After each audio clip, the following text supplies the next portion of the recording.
much. Who decided to let the media in this? Did anybody ask me? We talked about it.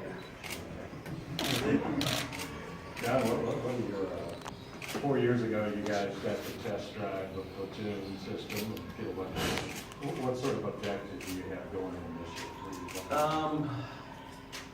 Really trying to look at different kind of combinations, look at how we want to play offensively in the half court. Defensively, how much can we stretch the court out? Can we force action and still be the kind of team that plays, percentages? So we're going to be experimenting with a lot of stuff, and I told them that. There's some things that we'll do defensively that we have not done here in the past. I just want to try it. There's some things offensively that we're going to try that we really haven't done much in the past, but I want to try it. And I may like it, I may not. Calvin, the way you've practiced so far, what have you seen with Reed and PJ together and separately? Well, we are a physical team that we haven't been, because you can also throw Keldon in there and a couple of the guards. I mean, both Emmanuel and Ashton. You're talking about a physical bunch. So those two have played together, I think, once. And the rest of the time they've gone against each other. And I think I'm going to have them going against each other today. I was going to do something different, but I'm just going to go with what we've been doing right now. So they've done fine. Tell them when you're on a team, on the court together, make sure you're playing for each other. Well, how experience, how much of a head start is this? How much more do you hit the ground running when the season starts? Game one, when you get this time? I don't think game one, but I'll tell you what will happen is that when we get back, we'll be working on individual work to shore up guys more than team stuff, because I'm doing a lot of team stuff now. So we're ahead of where we should be with the kind of teams that we've had historically. But that's why you can come back. We don't have to, we're not pressed to get started. We did a lot of work before they go back. When we're done with the Bahamas, they go, I think they go home for about 8 or 9 days. Then we come back and we get started. So there's no concern at all about doing too much? I mean, you talk a lot, you don't want your team to look like March and January. There's no concern of, because you start so early of... I've already told them, we're going to make mistakes. I said, are we really going to be a good execution team when we go down to the Bahamas? They said, no. I said, can't be. We haven't been together long enough. But I want to see you play hard. I want to see you compete. I want to see you see things and then fix it. Things happen in the game. Just, work your way through it. Trying to get him to talk more. Reed really talks, because he's done this a long time. He's trying to get the other guys to talk as well. We have a couple freshmen who have never, they don't say anything on the court, never have. Now they've got to start. So it's, I'm not, all that kind of stuff. We're going to be what we are down there. The things that I want us to try to see if it works for this team, we'll have enough in. But there's things that we do, that we haven't put in and won't try it down there. Stuff that I know works for our team. Will everybody get full go down there? I don't know. Jamal has not practiced probably for 4 or 5 days. His knee has swelled, so he's been out. But everybody else has been pretty good. How does Reed, you've seen him in the flash down on the court? Well, it's been good. It's been good because he's, there are times he struggles to get the ball in, and I said, all the tape I watched, I never saw you miss a shot like that. I said, tell the guys why you're missing some of those. He said, Dwayne, like all of a sudden you're out there and everybody's really long and big, and so I said it's the best thing for him. And then physically, he's beating some guys up a little bit, which is good for them. EJ, I mean, he's better than I thought. Like, I didn't realize he had the. He's a basketball player. He's 6'11", but he's a basketball player. We have an experience that we've had, a year of experience. How does that translate to how he plays, how he calls young guys to work? Well, he's not tried to take over the team. He's done it through just playing, and that stuff all develops over time, and I think you gotta talk to him. You know, we have some freshmen who were looking at this, and one of them told Joel that, I know you told me this was hard, but this is ridiculous. And then one of the others, like, you know, we thought we were being, you know, the way we were being coached and taught and all that, and now you're here, it's totally different. Like, this is and the good news is we got some veterans, like PJ right now, you could see there's no anxiousness, his body looks good. His starting point last year was here. Well, here's his starting point now. Now let's see where we can go. Quad A, his body looks way better. Like, he's lost some weight, he looks faster and quicker. And that's been good. And Nick, I told Nick, we met in the office last night, and I just told him, you've never been a better player in your life. You know, because they're all wanting to, they want to please me, and Nick really does. And I'm like, Nick, you got to be in love with you. You got to please yourself and try to define a little bit of what he could do. So I really think some of the guys, you don't have that hard a job. You just got to play really hard and run really fast and go after every rebound. Well, that's really hard. Let me just shoot some jumpers. I mean, you say it's easy, but it's hard to play that way and be that guy. So, but I've been pleased. I mean, they try, they're coachable, they don't talk enough, which is normal.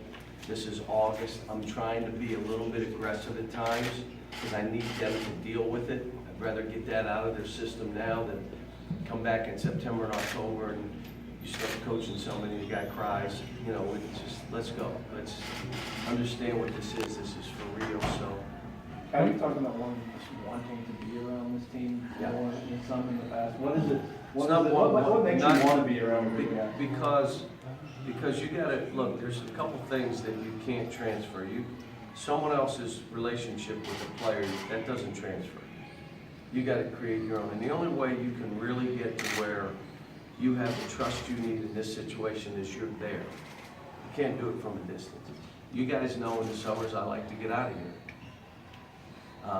This summer I wasn't gone that much. And I was gone, but I was not that much. I was going at least 3 hours a week. Of the 4 that we had, 3 hours was with me. Normally, I would say, you guys deal with that, I'll come back. I just think this team needed a head start, especially these young kids, and so, you know, I made that decision, and my wife was gone, she liked it. So,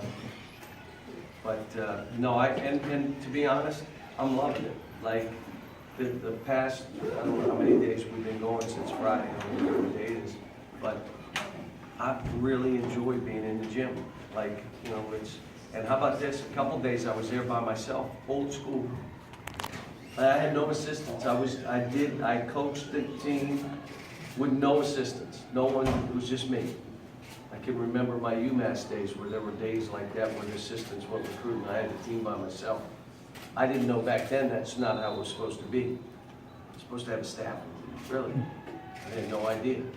So, you know, I said I went back to old school a little bit. Yeah, I know you can't talk about specific recruits, but in general, what's the process for continuing to recruit a guy after he's committed and telling the family all those things, what they want to hear? You know, I don't want to get into the recruiting stuff. We've been so fortunate and blessed that families have trusted us with their children. But this isn't for everybody. This is really hard, and you have to want this as bad as we want you. And I am always looking for guys who have always dreamed of playing in Kentucky. Then I got to find out if they're good enough, because there may be 100,000 of those.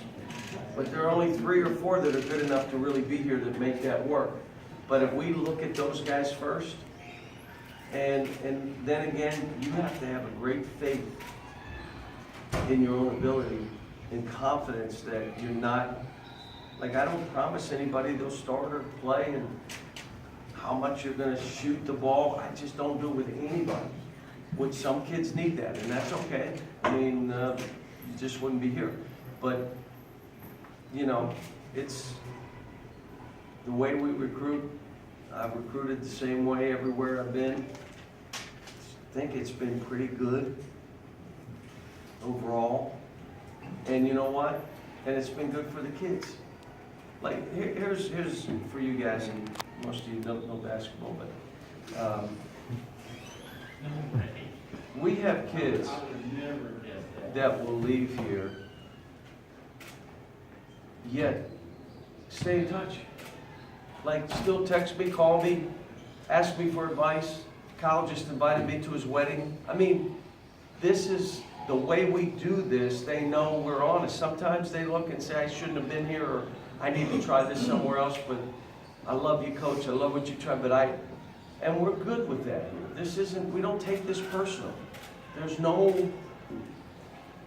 I don't get mad at anybody. You want to go somewhere else? I'm happy for you. Go, go. So you guys, the summer changes, with the proposed changes? I haven't seen them all, but I think that we need to have these kids in teams as much as we can. If they're going to let high schools do it, I met with the head of the high schools here in Kentucky, and hey man, get teams together. Because here's what happens, again, evaluation. I want you to think in terms of this. They put 300 kids in a gym, and they divide them up by size, and they play for a coach they've never seen before, with players they've never seen before. How's that going to work out? But you got 3 days. Okay, they're with the point guard that never passes. So the kid took 2 shots in a week, and he's Devin Booker. No one even knew who the kid was. When they're on their own team, even if it's an AAU team or a summer league team or whatever you want to call it, that coach has begun the evaluation for us. He's put them in the spots that they're supposed to be. The guys that are supposed to shoot it the most, shoot it the most. The guys that aren't supposed to shoot, don't shoot. And they practice, and then they play, and then it's competitive, and they do that. So why are we getting away from that? I mean, however we want to do it, we should do that. So having the high school associations put together team camps, perfect. It's perfect. For our state, I think it would be outstanding.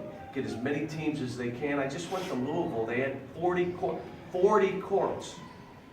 Let them all go over there and play and go for 3 or 4 days. And now no one gets missed, and every kid in this state gets an opportunity to be seen and get a scholarship. That's fine. But to throw them together, who's naming the coaches? Someone calling the kids, hey, I made sure you were playing for that coach. I mean, how is this? I don't know.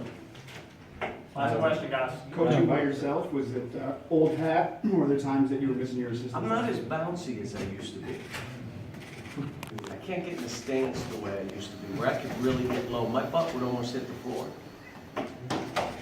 Now my butt almost hits the floor. Who's laughing?